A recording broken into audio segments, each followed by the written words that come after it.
నా పేరు వచ్చేసి ప్రవీణ్ కుమార్. నాది కంప్లీట్గా క్రైస్తవ జీవితంలో నుంచి అవన్నీ కూడా దేశానికి సమాజానికి కరెక్ట్ కాదని చెప్పి నేను అందులోంచి బయటకు వచ్చాను ఒక 2-3 ఇయర్స్. ఈ క్రైస్తవం కానీ నాది కంప్లీట్గా క్రైస్తవ జీవితం అవ్వడం వల్ల ఈ క్రైస్తవం కానీ ఈ క్రైస్తవ మత సిద్ధాంతాలు దేశానికి మానవత్వ విలువలకు కానీ నైతిక విలువలకు సంస్కారానికి ఇది కరెక్ట్ కాదు అని చెప్పి నేను కంప్లీట్గా తెలుసుకున్న సమయానికే 27 సంవత్సరాలు అయింది. నాకు 27 ఏళ్ళ వరకు నాకు గుడి ఎందుకు తెలియదు, అసలు హిందుత్వంలో ఎట్లా పూజలు చేస్తారో, ఎట్లా బొట్టు పెట్టుకుంటారో, ఎట్లా పూజ విధానం ఉండదో కూడా నాకు తెలియదు. కంప్లీట్గా నా 27 సంవత్సరాల క్రైస్తవ జీవితమే. నా వివాహం కూడా క్రైస్తవ వివాహం అయింది. ఆ తర్వాత అదే ఇది చిన్న విషయం అయితే కాదు. ఇప్పుడున్న భారతదేశంలో మొత్తం కల అన్నిటికన్నా అతి పెద్ద సమస్య ఏదైనా ఉంది అంటే అమాయకుల్ని మతం మార్చడమే. కానీ నా ముందు వెనక ఎవరు లేకపోవచ్చు, ఇది ఒక చిన్న పోరాటమే కావచ్చు, లేకపోతే వాళ్ళది కోట్ల రూపాయల మాఫియా కావచ్చు, నా దగ్గర అది కూడా ఆ స్తోమత కూడా లేకపోవచ్చు. కానీ నాకు ప్రశాంతంగా నిద్ర అయితే పట్టట్లేదు. నేను నిద్రపోతున్న ప్రతిసారి పాస్టర్లు వాళ్ళు చేసే మత మార్పిడి, వాళ్ళ అమాయకులు ఎలా మోసం చేస్తున్నారు, నాకు ఇదే వస్తుంది. కానీ దీని మీద తిరగబడాలి అని నేను ఏం చేయాలి అని అనుకున్నానంటే నాకున్నటువంటి అవకాశం సోషల్ మీడియా, గ్రామాలలో మీటింగ్స్. అందుకు నేను ఎక్స్ క్రిస్టియన్ అనే ఛానల్లో ఒకటి ప్రారంభించాను. అంటే ఇక్కడ మనం చేస్తున్నటువంటి పొరపాట్లు ఏంటి, మనం ఎటువంటి పొరపాట్లు చేశామనే విషయాలు కొన్ని చెప్తానండి. ఓకే, కొన్ని చెప్తాను. ఏంటంటే ఒకసారి మన ధర్మం పట్ల మనము చాలా నెగ్లిజెన్సీ చేస్తున్నాం. ఓకేనా? దీనికి ఒక ఉదాహరణ, ఒక కథ చెప్తాను, జాగ్రత్తేనండి. మన ఇంట్లో ఒక ఆడపిల్ల ఉందండి. ఎవడో బయట చూశాడు అనుకోండి, ఈ రోజులో కామన్, చూస్తుంటారు, మనం పట్టించుకోం. రెండోసారి వాళ్ళిద్దరు కలిసి బయట ఎక్కడ రోడ్డు మీద కనిపించారు అనుకోండి, కామన్, ఈ రోజులో ఏదో ఫ్రెండ్స్గా మాట్లాడుకుంటారు అనుకుంటారు. అట్లాగా ఒకసారి ఇలానే మనము నెగ్లిజెన్సీ చేస్తూ ఉంటే, అరే మాట్లాడుకోవడము, బయట కలవడము, కలిసి తిరుగుతూ ఉంటే ఈ రోజులో కామనే కదా, ఫ్రెండ్సే కదా అని అనుకుంటుంటాడు. సడన్గా ఒకసారి ఈ అమ్మాయి మాయమైపోతుంది. అప్పుడు మనకి ఎవరి మీద డౌట్ వస్తుంది? వాడే కదా. వాడు ఫస్ట్ చూసినప్పుడే మనం అలర్ట్ చేసి ఉండింటే ఈ పరిస్థితి వచ్చేది కదా. అంటే చేతులు కాలేక ఆకులు పట్టుకుంటాం. ఇక్కడ హిందూ ధర్మం విషయంలో మనం చేసినటువంటి నెగ్లిజెన్స్ ఏంటంటే, ధర్మానికి ఏమవుతుందిలే, ఏం కాదు, మనం మంచిగా పండగలు చేసుకుంటున్నాం, హిందువులందరూ కలిసి ఉంటున్నాము, ఎవరో ఒకరో ఇద్దరో మారారు, చర్చికి వెళ్తున్నారు, పోతే పోనీలో వాళ్ళదేనో అని అనుకుంటారు కదా. ఇదే మనం చేస్తున్న పెద్ద పొరపాటు. అర్థమైందా? అంటే ఇక్కడ ఏంటంటే చాలామంది ఈ గ్రామంలో చాలా మేము చూసినటువంటి ఏంటంటే అందరూ కలిసిమెలిసి సంతోషంగా ఉంటున్నారు, హ్యాపీగా ఉంటున్నారు. అవునా? ఒకవేళ చర్చి కట్టి కొంతమందిని మతం మార్చే ప్రయత్నాలు జరగలేదా? పాస్టర్లు వచ్చి మత ప్రచారం చేస్తున్నారా, చేయట్లేదా? చర్చ అయితే కట్టలేదు, ప్రయత్నాలు జరిగాయా? జరగనివ్వలేదు. చెప్పట్లే సార్.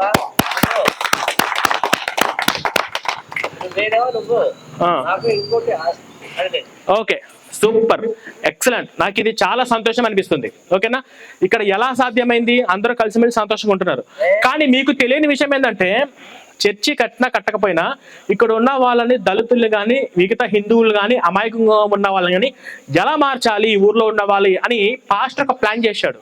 ఆ ప్లాన్ ఏంటో తెలుసా? ఈ ఊర్లో 2-3 క్రిస్టియన్ ఫ్యామిలీస్ ఉన్నాయి. వాళ్ళ ఇంట్లోకి వెళ్ళి చుట్టుపక్కల ఉన్న వాళ్ళందరినీ, హిందువులందరినీ కూడా ఆకర్షించే విధంగా వీళ్ళ ఇంట్లో భోజన కార్యక్రమాలు పెట్టి అందరూ అమ్మంటున్నారట. ప్రార్థన ఉంది, భోజనాలు పెడతారు, రండి అంటారు. భోజనాలు పెడతారు, అమ్మంటే ఏమవుతుంది? వీళ్ళు ప్రార్థనలో పాల్గొనాలి కదా. ప్రార్థనలో పాల్గొంటే ఏమవుతుంది? పాస్టర్ వాడు అట్లా ఇట్లా అని చెప్పేసి మంచోడని చెప్పేసి చెప్తారు కదా. ఇంకా మంచి విషయాల కోసము అట్నుంచి అట్లే చర్చికి వెళ్తారు. అంటే మత మార్పిడి జరిగే అవకాశం ఉందా లేదా? వీళ్ళు రూట్స్ మార్చుకున్నారు. మన దగ్గర మొత్తము 13 మంది వెళ్తున్నారండి మీ ఊర్లో. పాస్టర్లు చెప్పే ఫస్ట్ స్కెచ్ ఏంటంటే, వాళ్ళు మతం మార్చే ముందు, వాళ్ళు గ్రామాలలోకి వచ్చే ముందు, వాళ్ళు అంటే మీ ఇక్కడ అందరూ యూనిటీగా హిందుత్వం చాలా బలంగా ఉంది కాబట్టి సరిపోయింది. వీక్గా ఉంటే వాళ్ళు చేసే ప్లానింగ్ ఏంటంటే, మంచి మార్గం ఫస్ట్ పాయింట్, పరలోక మార్గం, తాగుబోతుల్ని, వ్యభిచారులను మారుస్తున్నాం, రౌడీలను మారుస్తున్నాం, ఎంతోమంది మంచి మార్గంలోకి వెళ్తున్నారు. ఇవి వాళ్ళు వాడే స్కెచ్. అల్టిమేట్గా తర్వాత ఏంటి? ఆ మతం నేర్పించే మొట్టమొదటి సిద్ధాంతం ఏమైంది? విగ్రహారాధన తప్పు, విగ్రహారాధన అసహించుకుంటున్నాడు. అంటే మన హిందువులందరూ మన హిందూ దేవుని కొలుస్తాం కదా, మనం అందరం హిందూ దేవుళ్ళు మనం పూజించుకుంటాం కదా. అంటే ఆ హిందూ దేవుళ్ళని పూజించుకున్న ఆ పూజ విధానము అది విగ్రహారాధన, అది వద్దంటున్నాడు మా దేవుడు, అవి పూజిస్తే నరకానికి వెళ్తారంటారు మా దేవుడు అని చెప్పి ఫస్ట్ విగ్రహారాధన మహాపాపం అని భావించి వాళ్ళు ఎక్కువగా ఆడపిల్లలు ఎవరైతే ఉంటారో వాళ్ళు బ్రెయిన్ వాష్ చేసి మతం మార్చే ప్రాణాలు చేస్తుంటారు. ఫస్ట్ స్టెప్ అది. సెకండ్, ఇప్పుడు మీ అందరికి తెలుసు కదా క్రైస్తవ మతం ఏంటి, మత సిద్ధాంతాలు అంటే మీకు ఐడియా ఉంది కదా. ఆ మతంలోకి వెళ్తే బొట్టు ఉంటుందా? చక్కగా బొట్టు వాళ్ళు మల్లెపూలు పెట్టుకుంటారా? ఇంటికి పోతే ముగ్గు ఉంటుందా? గడపకి పసుపు ఉంటుందా? తోరణాలు ఉంటుందా? ఇవన్నీ కూడా ఎలా పోతాయి? సెకండ్ స్టెప్ ఇది. అంటే ఫస్ట్ స్టెప్ ఏంటంటే విగ్రహార్థం. వాళ్ళు ఫస్ట్ ఆకర్షించుకునే విధంగా మంచి మార్గము, మనసు మార్పిడి, వాళ్ళు చేసేది మత మార్పిడి.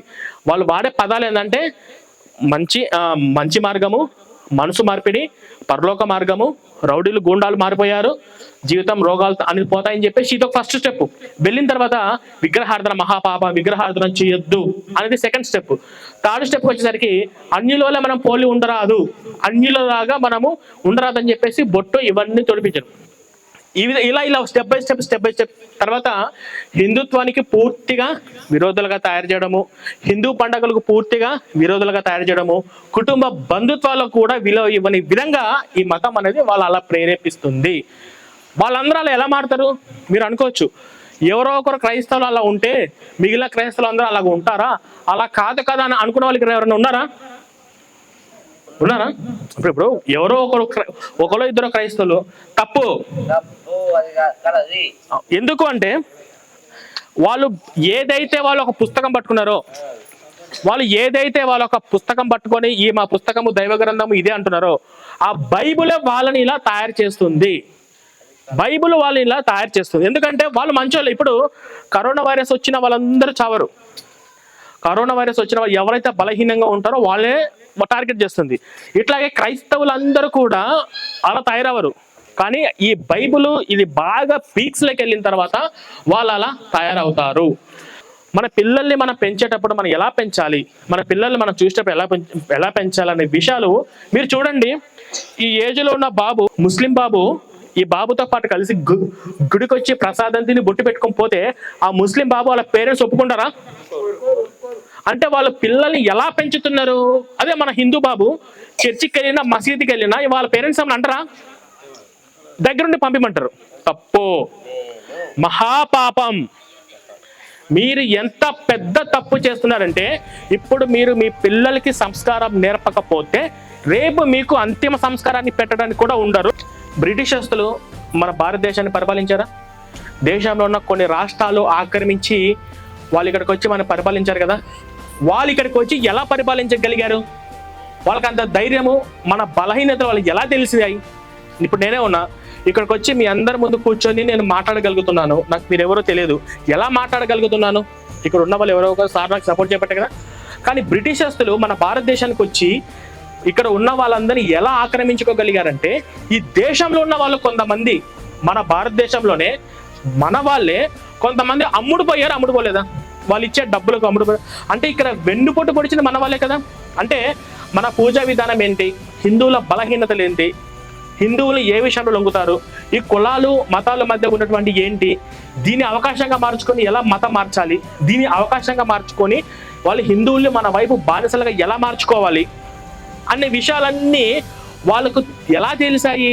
ఇక్కడ ఉన్నటువంటి మన వాళ్ళు, మన హిందుత్వంలో పుట్టిన వాళ్ళు వెన్నుపోటు పొడిచి వాళ్ళకి అవకాశం ఇచ్చారు. అవునా?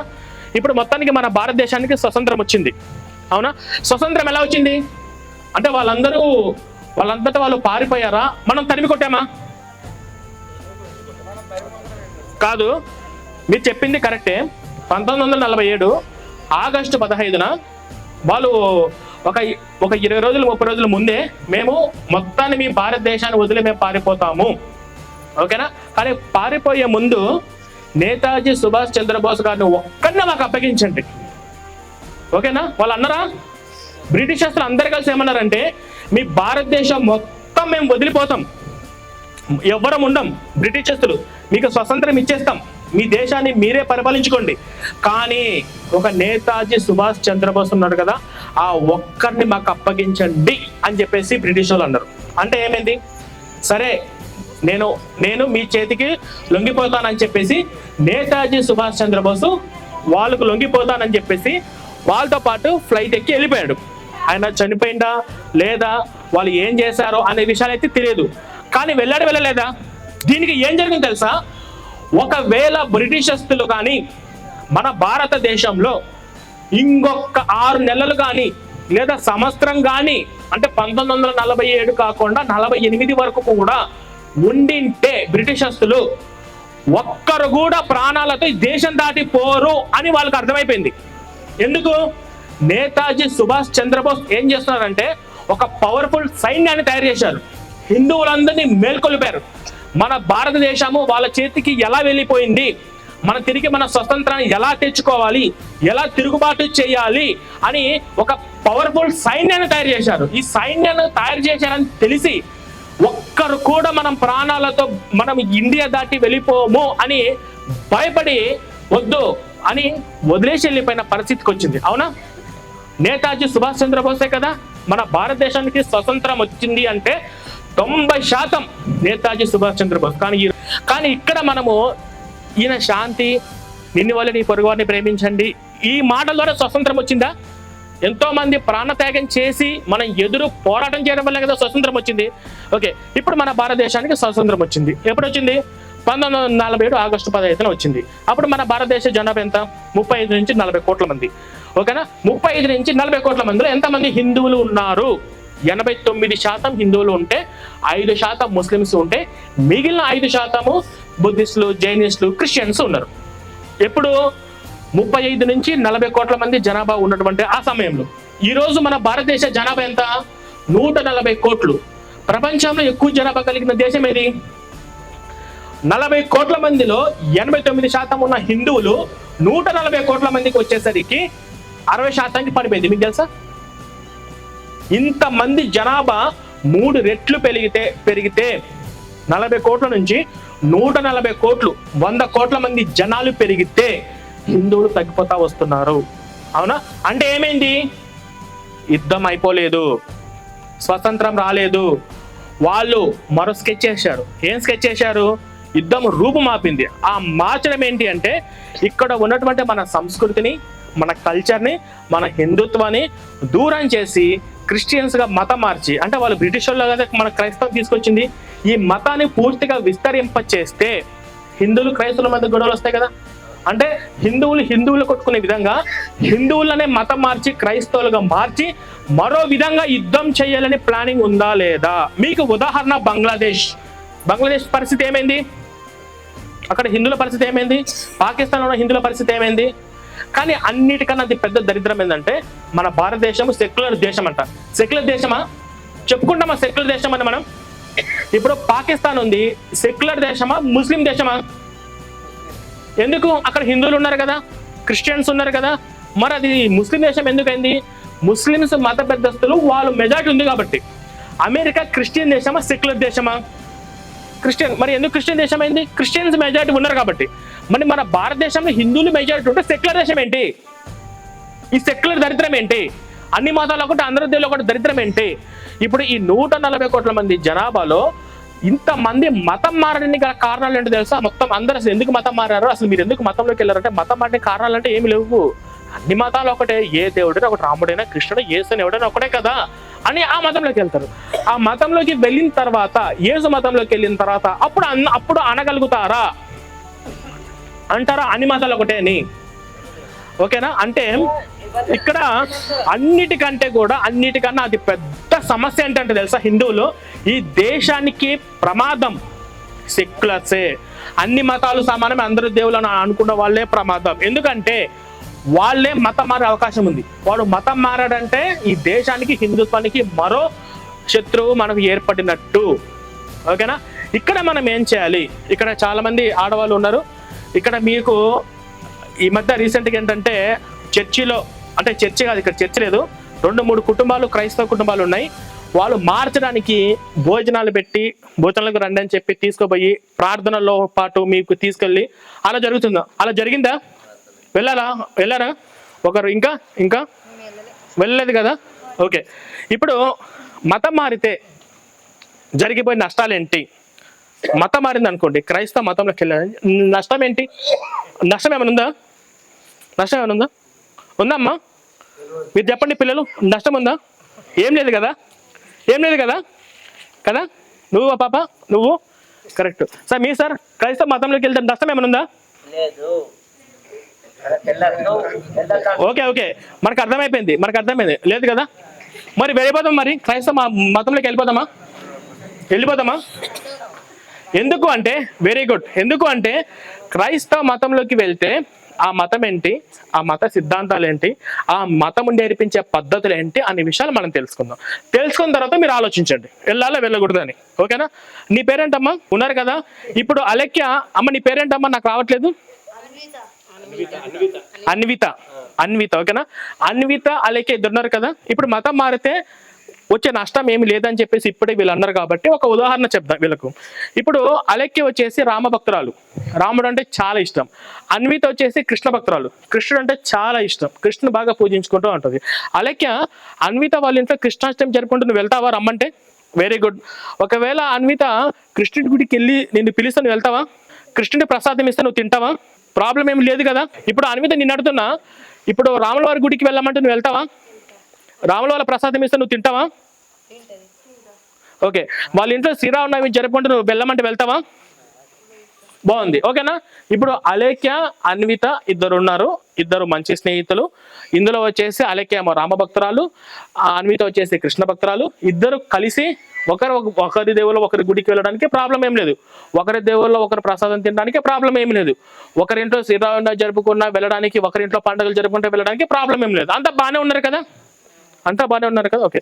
ఇప్పుడు అలేఖ్యను ఒకటి క్రిస్టియన్ మతంలోకి మార్చాడు, యేసు మతంలోకి తీసుకొచ్చాడు అనుకోండి. అలెక్య, ఇప్పుడు నువ్వు కృష్ణ ప్రసాదం తింటావా? కృష్ణ గుడికి వెళ్తావా? వాళ్ళ ఇంట్లో కృష్ణ జరుపుకుంటే కరెక్టే కదా. ఒకసారి అలెక్యకు చప్పట్లు కొట్టండి. ఇప్పుడు మీకే అర్థమైందా నేను ఇక్కడ ఏం చెప్పానా? అర్థమైంది కదా. మీకు అర్థమైందా? ముఖ్యంగా యూత్ కుర్రాలు, యువత అర్థమైందా?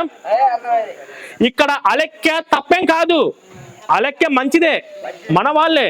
కానీ ఎప్పుడైతే అలెక్య ఈ మతం మారి ఆ క్రైస్తవ సిద్ధాంతాల్లోకి వెళ్ళిందో, ఆ మతంలోకి వెళ్ళిన తరువాత ఆ మతము, ఆ మత సిద్ధాంతాలు ఆ పాపను అలా మార్చింది. ఇప్పుడు చెప్పండి, ఇప్పుడు చక్కగా మీరు బొట్టు పెట్టుకున్నారు కదా, మీ ఇంటి బయట ముగ్గుందా, గడపకు పసుపు ఉందా? ఆ మతంలోకి వెళ్ళాక ఉంటుందా? చక్కగా మల్లెపూలు పెట్టుకుంటారు కదా, వాళ్ళు పెట్టుకుంటారా? ఓకే. నువ్వు రాముల వారి గుడికి వెళ్తావా? అట్టే శివుని గుడికి వెళ్తారా?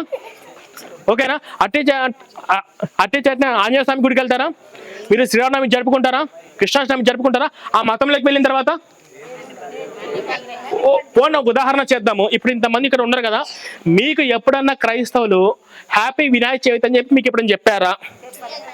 మరి మీకెందుకు హ్యాపీ క్రిస్మస్? అవసరమా మీకు? అవసరమా? నేను తప్పు చెప్పానా?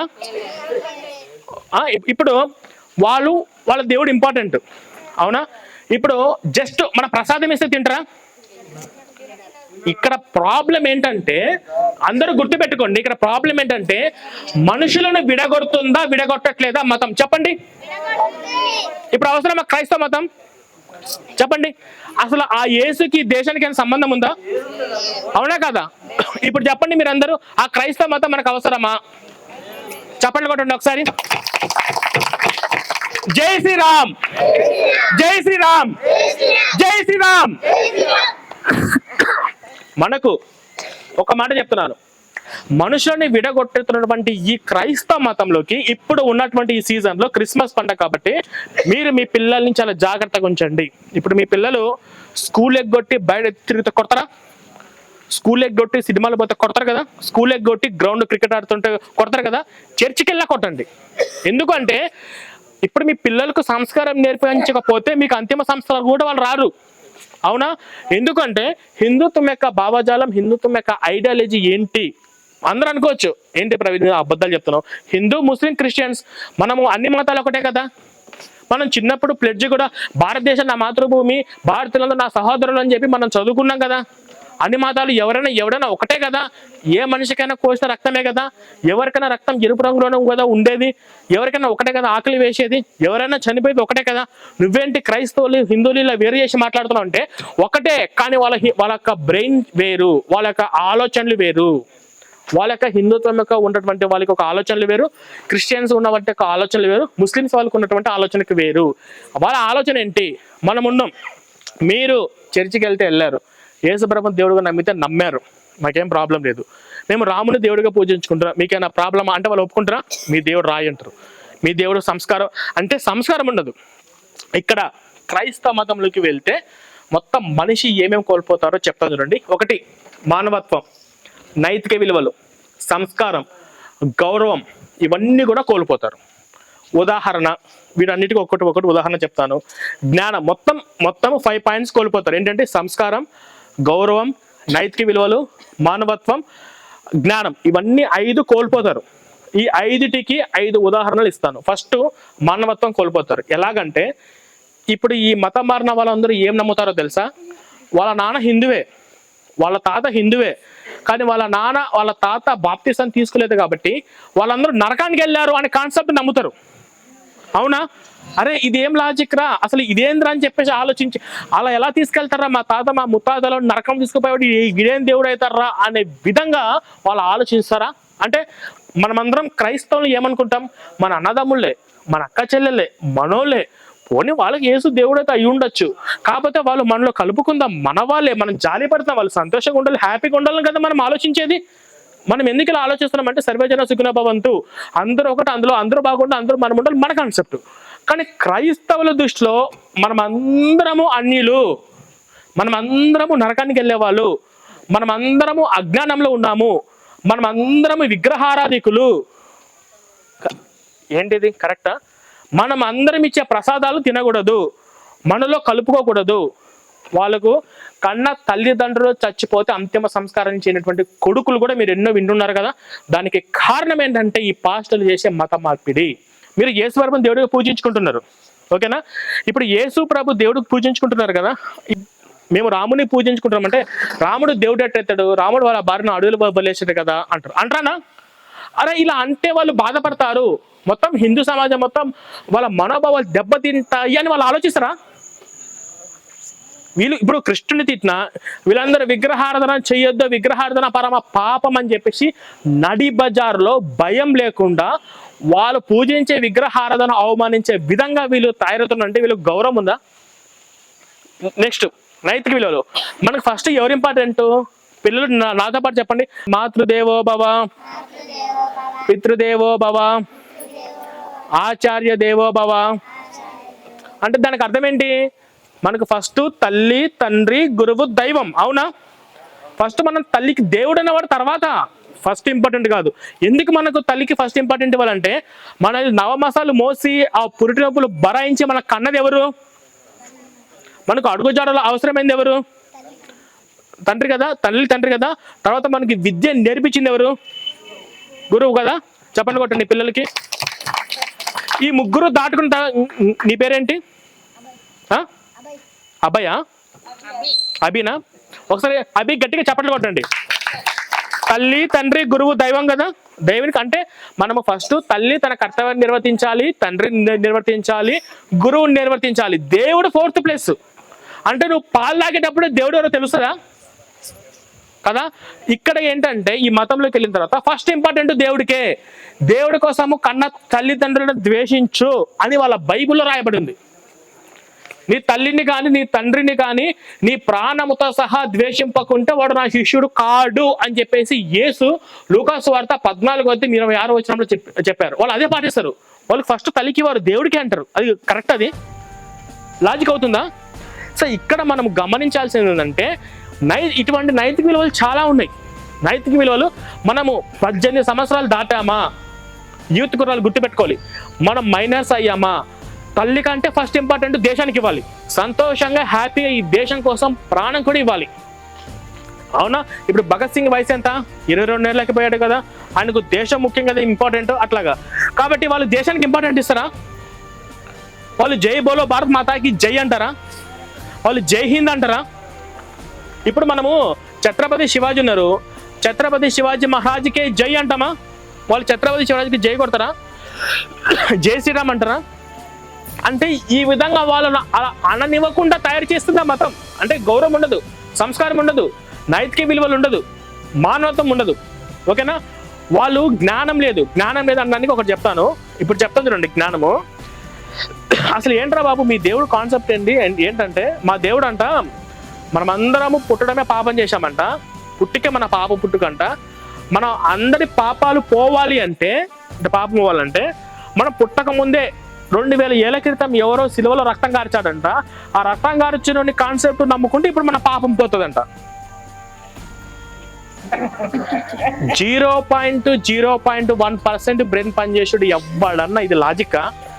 మన పాపం చేయడం ఏంటి? మన పాపం చేయడం కోసము ఇప్పుడు పేరేంటి బాబు నీది? ఇట్రా, ఏం పేరు? శ్రీకాంత్. శ్రీహాన్. ఇప్పుడు శ్రీహాన్ ఉన్నాడు.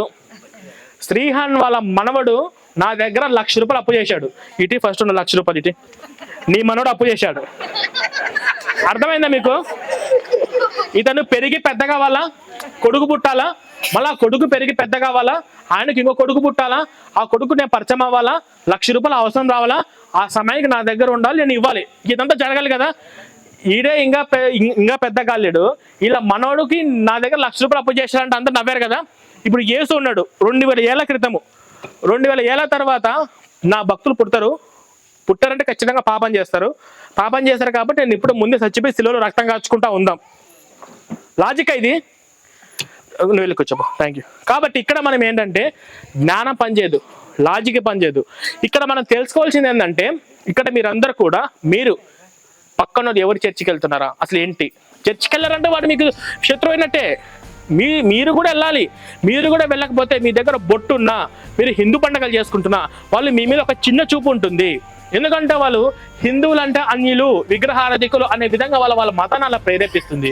ఇక్కడ మనం తెలుసుకోవాల్సింది ఏంటంటే, గ్రామ ప్రజలందరూ కూడా ఫస్ట్ మనం అందరం గుర్తుపెట్టుకోవాల్సింది ఏంటంటే, క్రైస్తవులు అనే వాళ్ళు ఎవరైతే వెళ్ళారో, ఎన్ని కుటుంబాలు వెళ్ళాయి సార్ ఈ ఊరు మొత్తంలో? ఎన్ని వెళ్ళాయి?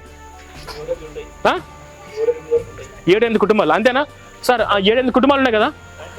ఆ 7-8 కుటుంబాలు ఎవరైతే వెళ్ళారో వాళ్ళందరూ మన వాళ్ళే, మన అక్క చెల్లెలు, మన అన్నదమ్ముళ్ళే, మన బాబాయ్, మన పిన్ని, మన అమ్మ లాంటి వాళ్ళే. వెళ్ళిన వాళ్ళందరూ కూడా పరాయి వాళ్ళు కాదు. వాళ్ళు ఏమన్నా బ్రిటిష్ నుంచి వచ్చారా? ఇప్పుడు ఆ 7 కుటుంబాలలో ఎవరన్నా వినాయక చవితిలో పాల్గొంటారా? ఆ 7 కుటుంబాలలో ఎవరన్నా వాళ్ళ పిల్లలు ఈ పిల్లలతో ఫ్రెండ్షిప్ చేసి బయటకు వస్తారా? కానీ వీళ్ళందరూ క్రిస్మస్కి రావాలంటుంటారు కదా. ఇక్కడ మనం చేయాల్సింది ఏంటంటే, వాళ్ళందరూ మన వాళ్ళే. వాళ్ళు చెబితే, నిజం చెప్తే, వాళ్ళందరూ ఎలా వెళ్ళారంటే సత్యాక పరలోకం ఈ కాన్సెప్టే ఫస్ట్ వాళ్ళు వెళ్ళింది. కాబట్టి నిజమేంది అబద్ధమేంది తెలియాలంటే బైబుల్ గురించి ఈరోజు ఇప్పుడు ఈ క్షణం ఈ గ్రామంలో ఉన్న వాళ్ళందరూ కూడా బైబిల్ గురించి తెలుసుకోవాలి. బైబిల్ ఎందుకంటే ఇప్పుడు నాగుపాము ఉంది కదా, మీరు హిందువులుగా ఉన్న వాళ్ళు చర్చిలో మీరు చూడండి, ఒకసారి మీరు ఏదైనా చర్చికి వెళ్ళండి, వాడు ఒక 100 నిమిషాల ఒక గంట ప్రసంగంలో 40 నిమిషాలు హిందుత్వాన్ని తిట్టకుండా ఊరుకోడు. వాళ్ళు అన్నిలో వాళ్ళు విగ్రహారాధన పూజిస్తున్నారు, వాళ్ళు వాళ్ళు నరకానికి వెళ్తారు. ఆ నరకం ఏంటంటే అనంతకాలం శాశ్వత కాలం మాడిపోతూనే ఉంటారంట. కానీ వాస్తవానికి బైబిల్ అలా చెప్పలేదు. వాళ్ళు కేవలం కల్పించుకుందే. బైబిల్ ఏంటి, యేసు ఏంటి, ఆ క్రైస్తవ మత సిద్ధాంతాలు ఏంటి, బైబిల్ ఉన్నటువంటి నిజాలు ఏంటి అనేది ఈ పుస్తకాన్ని ఇక్కడ ఉన్న వాళ్ళందరికీ ఇస్తాను. ముఖ్యంగా యూత్ పిల్లలందరూ తీసుకోండి. వాళ్ళు వెళ్ళిన వాళ్ళు ఎవరైతే ఉన్నారో మీరందరూ టార్గెట్ చేసి మంచిగా ప్రేమగా, అమ్మ ఇప్పుడు మీరు బైబిల్ చర్చికి వెళ్తున్నారు కదా, ఒకసారి ఈ పుస్తకం చదవండి, నిజమేదో అబద్ధమేదో తెలుసుకోండి. టైటిల్ కూడా ఓ క్రైస్తవుడ మేలుకో అంటే క్రైస్తవులందరూ కూడా మన వాళ్ళే. వాళ్ళందరూ బ్రిటిష్ నుంచి ఇక్కడికి రాలేదు, వేరే దేశం నుంచి రాలేదు. కానీ తెలుసో తెలియకో వాళ్ళు అలా మన దేవుణ్ణి దూషించడానికి, మనల్ని చిన్న చూపుచ్చడానికి కారణం ఏంటంటే ఆ బైబిల్, ఆ పాస్టర్, ఆ సిద్ధాంతాలు. కాబట్టి నిజాలు తెలియజేసి మనము బయటికి తీసుకుని వస్తాము. బయటికి తీసుకురావాలంటే ఏం చేయాలి? మీకు బైబిల్ ఏందో తెలియాలి. కాబట్టి ఈ పుస్తకాలు మీరు అందరూ చదివితే మొత్తం మీరు ఇవన్నీ కూడా వాళ్ళు క్రైస్తవంలో ఉన్నటువంటి ప్రధాన సిద్ధాంతాలన్నిటి కూడా సరైన సమాధానాలు మీకు ఈ పుస్తకంలో దొరుకుతుంది. నెక్స్ట్ వన్ వచ్చేసి జనరేటివ్ అని. ఇక్కడ మీరందరూ కూడా కట్టర్ హిందువులు అంతే. మనము కానీ ఇప్పుడు క్రైస్తవులు మన ప్రసాదాలు తినరు కదా, మన దేవుని పూజించారు కదా. ఇప్పుడు మనము కానీ ఒకవేళ హిందువులందరూ స్ట్రాంగ్గా మేము డబ్బును లక్ష్మీదేవి అంటాం, మా లక్ష్మీదేవిని ఇచ్చి మీ క్రైస్తవుల షాప్లో మేము కొనం అని అనుకుంటే, మాది హిందువుల ఇల్లు, మా హిందువుల ఇల్లు మీ క్రైస్తవులకు మేము అద్దెలకు ఇవ్వం, మా ఇంట్లో పూజించే దేవుడిని నువ్వు సైతాన్ అంటే, మా ఇంట్లో ఉన్న ప్రసాదాన్ని నువ్వు తినకుండా మాతో కలవకుండా ఉన్నావంటే మేము మా ఇంట్లో ఎలా కల్పించుకుంటాము? ఇట్లాగా మనమందరం హిందువులు స్ట్రాంగ్గా ఉంటే వాళ్ళు బతుకుతారా? ఫస్ట్ వాళ్ళందరూ వాళ్ళ మతం పట్ల స్ట్రాంగ్గా ఉన్నారు కదా. ఇప్పుడు మన ఏ గుడిలోనూ కూడా మీ హిందువులు క్రైస్తవులు పని చేయకూడదు, ఏ గుడి బయట కూడా క్రైస్తవులు ఈ మల్లెపూలు అవి అమ్మకూడదు. ఎందుకంటే మన ప్రసాదాలు తిననప్పుడు మన దేవుడి నుంచి వచ్చే డబ్బులు ఎక్కడి? మీకు విషయం చెప్తాను చూడండి.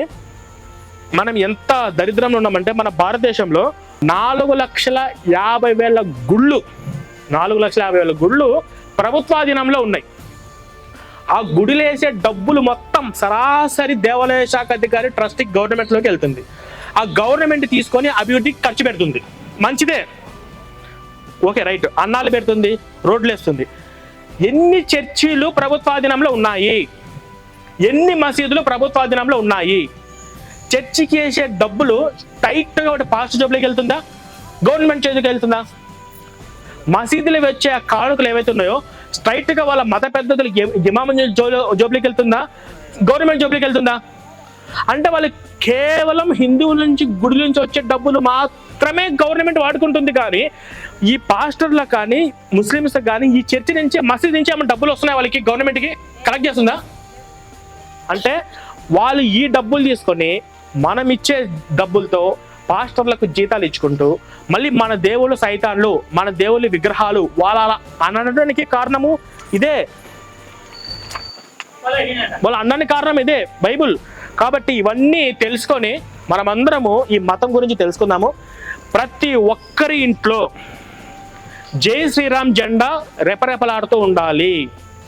ఒక్కటి గుర్తుపెట్టుకోండి, మనం చాలా పెద్ద తప్పు చేస్తున్నాం. మన ముత్తాతలు మన తాతల్ని పెంచేటప్పుడు అన్ని మతాలు ఒకటి కాదు, అందరి దేవులు ఒకటి కాదు, మన హిందుత్వం తప్ప వేరేది గొప్పది కాదు అని మన ముత్తాతలు మన తాతలకు పెంచి ఉండింటే, మన తాతలు మనకు పెంచి ఉండింటే ఈరోజు ఇన్ని మత మార్పులు అయ్యేటియా, ఇన్ని చర్చలు వచ్చేటియా? చెప్పండి. ఇప్పుడు క్రైస్తవుడు పుట్టినాడు, క్రైస్తవ మతంలో చచ్చిపోతాడు, ముస్లింస్లో పుట్టాడు, ముస్లిం మతంలో చచ్చిపోతాడు, జైన మతం, బౌద్ధ మతం, ప్రపంచంలో ఉన్న ఎన్ని మతాలు ఉన్నాయో ఆ మతంలో పుట్టాడు, చచ్చిపోతాడు. కానీ హిందువులు మాత్రమే మతాలు మారుతున్నారు. ఈ దరిద్రం ఎక్కడ ఉంటే పెంపకంలో ఉంది, తల్లిదండ్రులు పెంచే విధానంలో ఉంది.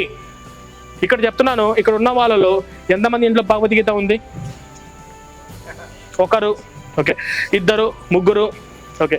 ఇప్పుడు మీకు తెలుసా బైబుల్ లేని క్రైస్తవ కుటుంబం లేదు. ఈ విషయంలో మనం వాళ్ళు బెస్ట్. ఖురాన్ లేని ముస్లిం కుటుంబం లేదు, అవునా? ఇంట్లో 5 మంది ఉంటే 5 బైబుల్ ఉంటాయా? పిల్లలకి పిల్లల బైబిల్ సపరేట్గా ఉంటుంది కదా. ఇంట్లో 5 మంది ఉంటే ఒక భగవద్గీత లేదు. అలా లేకపోవడం వల్లనే వాళ్ళ మతంలోకి వెళ్ళారు, లేకపోవడం వల్లనే. కాబట్టి మీ పిల్లలకి ఆస్తులతో పాటు హిందూ ధర్మ విలువలు తెలియచేయండి. ప్రతి ఒక్కరి ఇంట్లో ఈ జై శ్రీరామ్ జెండా రెపరెపలాడుతూ ఉండాలి. ఇది జస్ట్ 20 రూపాయలే. మీరు ప్రతి నెల మీకు వచ్చిన జీతంలో కొంత డబ్బులు తీసి, ఇది 20 రూపాయలే కదా, ఒక 20 కొనుక్కొని ఈ చుట్టుపక్కల ఉన్న వాళ్ళ ప్రతి ఎవరెవరి ఇంటికి లేదో, వీళ్ళ ఇంట్లో లేదు, వెళ్ళి ఇస్తే తప్ప ఈ జెండా వాళ్ళు వద్దంటారా? నాకు వద్దండి ఈ జెండా అంటారా? ఎవరైనా అంటారా? ఈ జెండా ఇస్తున్నాము కట్టుకోండి అంటారా?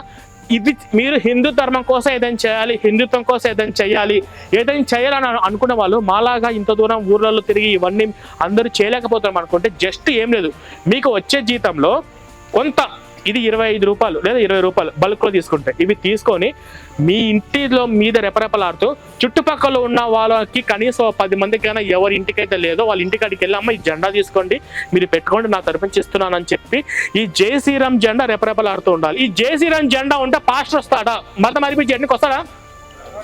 సాధ్యమవుతుందా? ఇప్పుడు ఎవరైతే పాస్టర్లు పిలిచి చర్చికి అదే వాళ్ళు మతం మార్చనీకి ఆ 7 కుటుంబాలు వెళ్ళాయో, ఆ 7 కుటుంబాలు వాళ్ళకు మారక ముందు మనం చెప్తే గురించి ఏం పెట్టడు. వాడికి విదేశాల నుంచి ఫండ్స్ వస్తున్నాయి. ఆ ఫండ్స్ వాడికి ఎన్ని సంవత్సరాల నుంచి వాడు ఆ విదేశాలు ఉన్న వాటితో కాంటాక్ట్ లేకపోతే వాళ్ళ మతం మార్చడు. ఇప్పుడు మీ దేవుడు నిజమైన దేవుడు, మీద అబద్ధపు దేవుడు, మా దేవుడు నేను నిజమైన దేవుడు అన్నా అనుకోండి, ముస్లిమ్స్ దగ్గరికి వెళ్ళి వాడు మతం మార్చగలుగుతాడా? ముస్లిం వీళ్ళ ఇంటికి వెళ్ళి అంటాడా?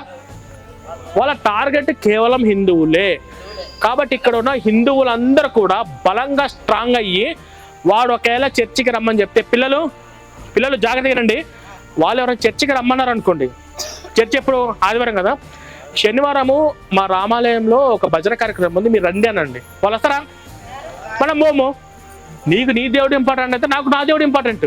ఒకటి గుర్తుపెట్టుకోండి, ఇప్పుడు నేనున్నా ఇక్కడ, రోషం రావాలి, పౌరుషం రావాలి, నేనున్నా ఇక్కడికి వచ్చా, మా నాన్న గొప్పవాడు అండి, మా నాన్న మించిన మొగాడే లేడు అని అనుకోండి, సైలెంట్గా ఉంటారా? ఏం మాట్లాడుతున్నావు నువ్వు? మీ నాన్న మించిన మొగాడు లేదంటే మాకు మా నాన్న ఉన్నాడు, మీ నాన్న నీకు గొప్ప అయితే మా నాన్న నాకు గొప్ప అంటారా నాలా? ఓకే, ఇప్పుడు వాడు వచ్చిండు, మా దేవుడు నిజమైన దేవుడు, మా దేవుడు తప్ప మిగతా దేవుళ్ళందరూ అబద్ధాలు, మౌనంగా ఉంటారా? వాళ్ళు అంటారు కదా, మౌనంగా ఉండకూడదు. ముఖ్యంగా ఆడపిల్లలు గుర్తుపెట్టుకోండి, వాళ్ళకి ఎలా సమాధానం చెప్పాలో అలా సమాధానం చెప్పండి. ఓకేనా? అందరికి అర్థమైంది కదా? ఇవి ఎవరికైతే లేవో అవి తీసుకోండి. జై శ్రీరామ్, జై శ్రీరామ్, జై శ్రీరామ్, జై బోలో భారత్ మాతాకి. Thank you so much. కొన్ని విషయాలు